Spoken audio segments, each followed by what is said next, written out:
Hi, folks. Good evening. Um, Welcome to English 1C at Barstow Community College, Critical Thinking and Composition. My name is Brian Asdell, and I'll be your professor this summer for the next 8 weeks. I'm sorry that it's taken me so long to get this introductory video out. I've been taking a long time to learn the past 72 hours how to use this program. Well, I've searched a bunch of programs, but finally settled on this one to do what I wanted to do, which was get my face in there, record audio, and show you guys how to navigate some of the things on Canvas at the same time, some other websites. So I think this is finally the recording that's going to work, which is really exciting.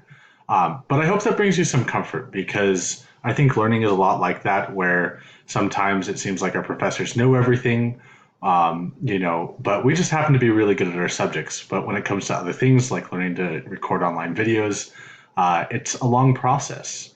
And, we just have to have a growth mindset about it where we accept things not as failure, I think, but, just as challenges, right? And stay patient through the process of learning and getting through things together. Okay, so with that said, like I said, my name is Brian Asdell. A little bit about myself. I went to Northern Arizona University for my undergrad, where I studied English for 4 years, wrote a lot of essays there, did some critical thinking, but I majored in literature and creative writing.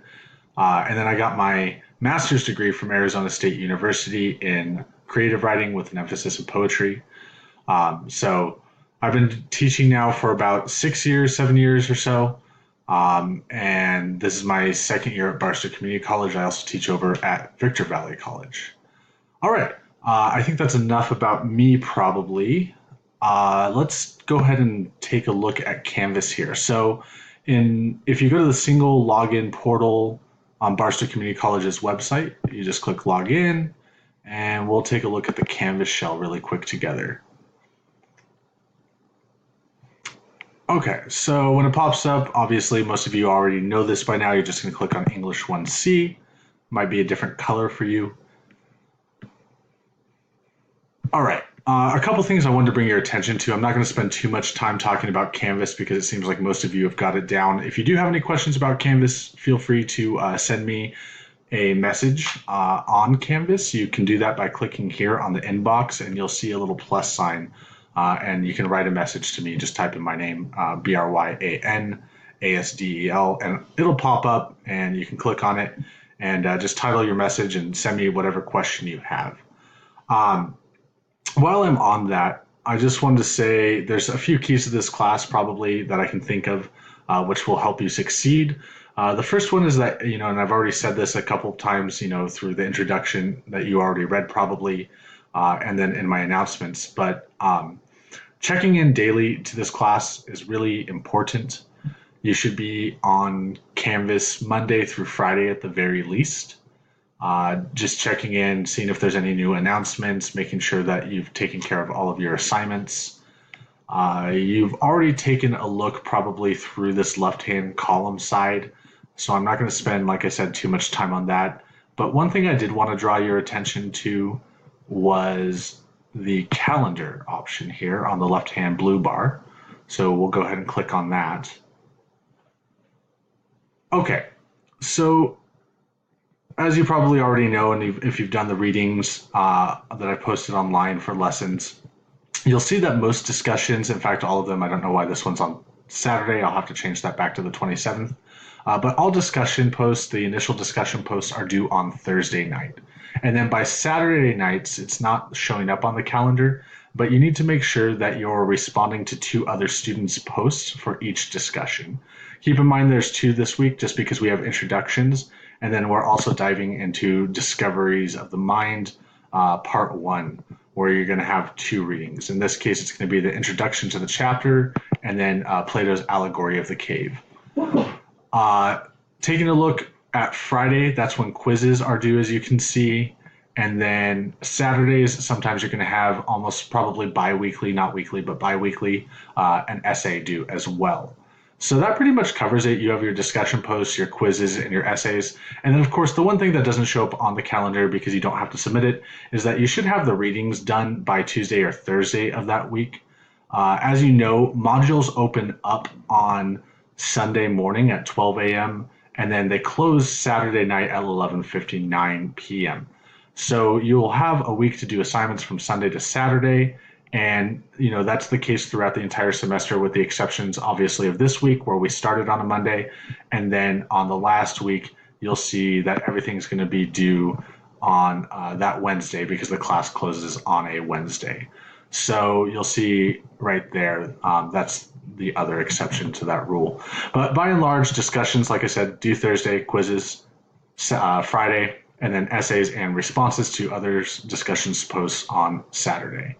I think that covers it for the calendar, and that's all I wanted to say about that.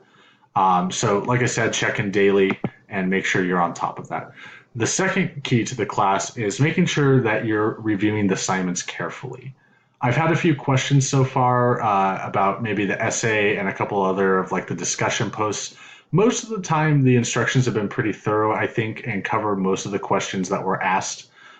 If you do have a question, for instance, you're not understanding the essay or something like that, or what it's asking you to do, just please make sure that when you do tell me, you're having trouble understanding it, that you're more specific about your question, right? Because that'll help me to help you better. So if there's something that you're struggling with about not understanding how a rhetorical analysis works, just let me know what it is, where the confusion lies, and I'm happy to answer your questions. So feel free to contact me. I'm easily accessible. I am also on here, generally speaking, Monday through Friday. I try to check in on the class every day. So I'm around, and you can set up a video conference even if you want. But most people just prefer to use Canvas inbox and email or message me that way, which is totally fine too, whatever you're comfortable with. Okay, besides checking in daily and reviewing assignments carefully, the third thing is to develop reading strategies. So let's talk about that really quick. If you Google reading apprenticeship metacognitive bookmark, you'll have this as the top hit. And I want to talk about that and bring your attention to it really quick.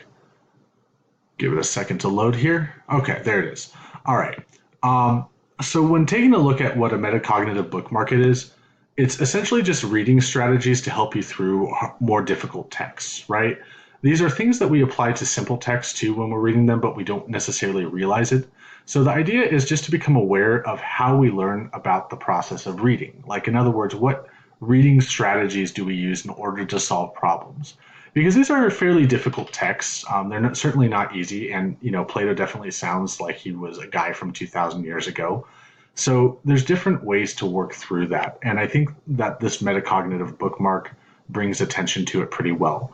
It talks about predicting, visualizing, questioning, making connections, identifying a problem, using fix-ups, and summarizing. I'll let you guys check this out yourself. But the two I wanted to bring attention to are identifying a problem and summarizing. I think those are really important. Also questioning as well, I would say. There's actually three there. When you're dealing with a difficult text, it can seem like when we're trying to read through Plato that we don't understand a single lick of it.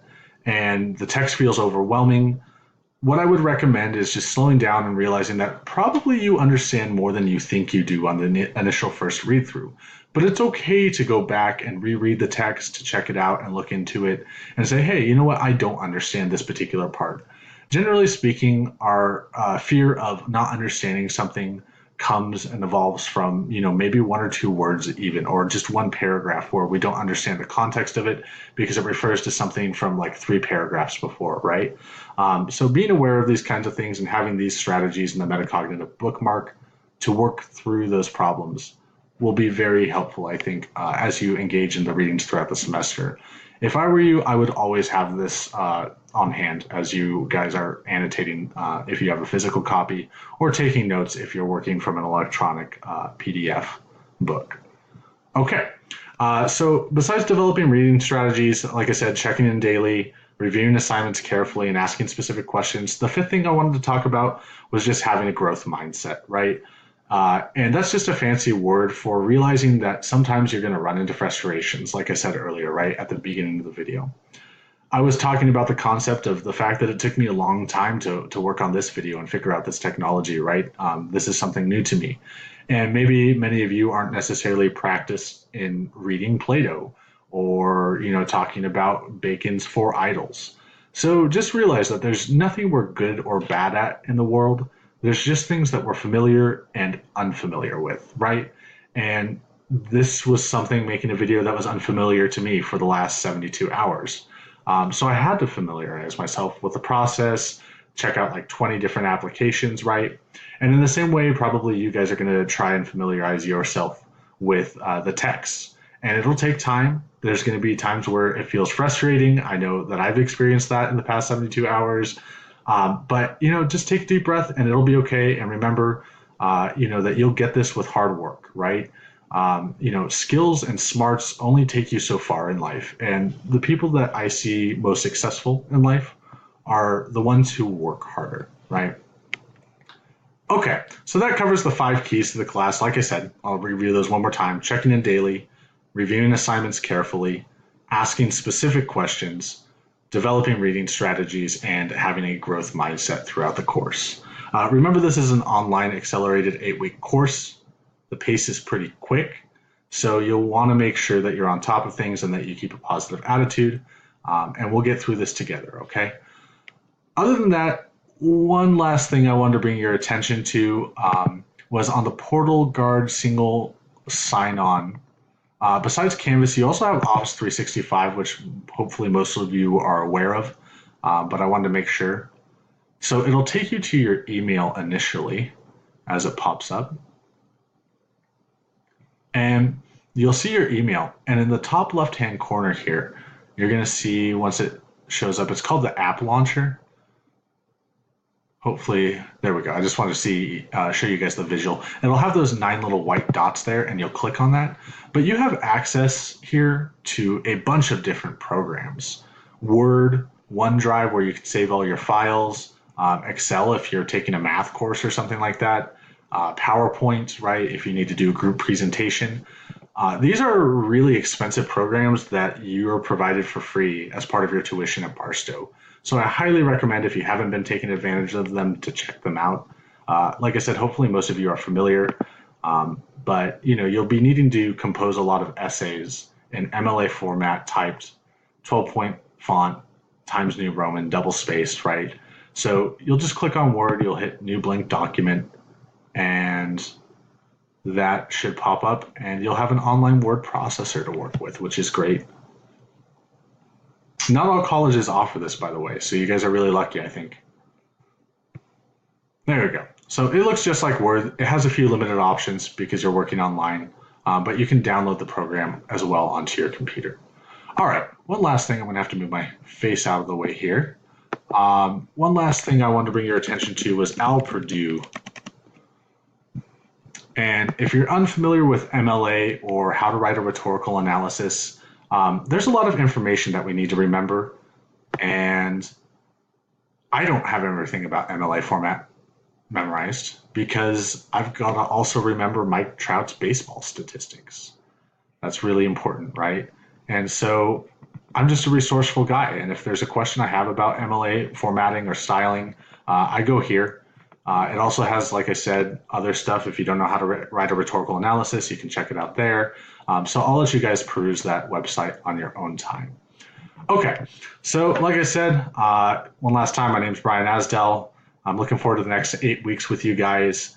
You know a little bit more about Canvas now. Make sure to watch out for those announcements. I'm going to post them a lot as reminders at first. And, as you guys get familiar with the schedule throughout the semester, they will lessen up. So, just make sure that you're getting on top of things right away and understanding. If you have any questions, hit me up on Canvas. Check in daily, review assignments carefully, ask specific questions, develop reading strategies and growth mindset. You have access to a word processor and also Al Purdue. And those are all great resources to help you succeed in this class. All right, guys, have a great semester and good luck. I'll see you around.